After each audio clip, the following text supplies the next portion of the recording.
Florence, just one question. On the basis of the discussions that have been going on during these days here in the high-level forum in Busan, do you think that capacity development should be more central in development? And how is this particularly valid in your sector, in your region?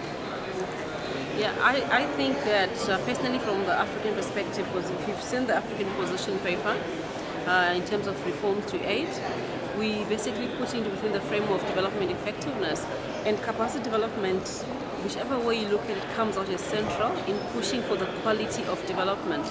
So for us, we would have been happier if we had a more amplified capacity development element. For instance, in the preamble, we would have loved to have capacity development anchored strongly in there.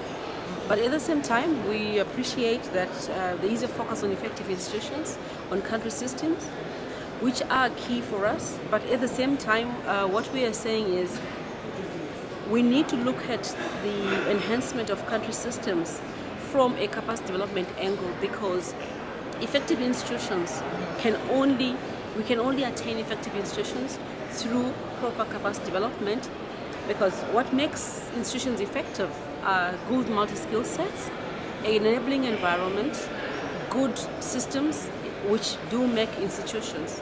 So would want to have kind of an integrated and comprehensive addressing of capacity development, and not just the narrow focus on effective institutions, because institutions do function within a broader environment and they take on individual capacities. So if we don't address the holistic element of it, then it becomes problematic.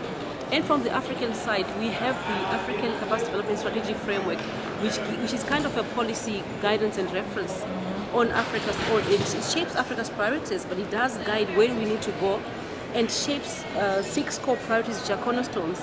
But what is important, like from what I just said previously, is that there is a whole intersection of capacity and governance. Because when you talk of capacity development, you're talking of an engaged citizenry, you're talking of more power to non-state actors, and you're talking of a regulated role of the state institutions.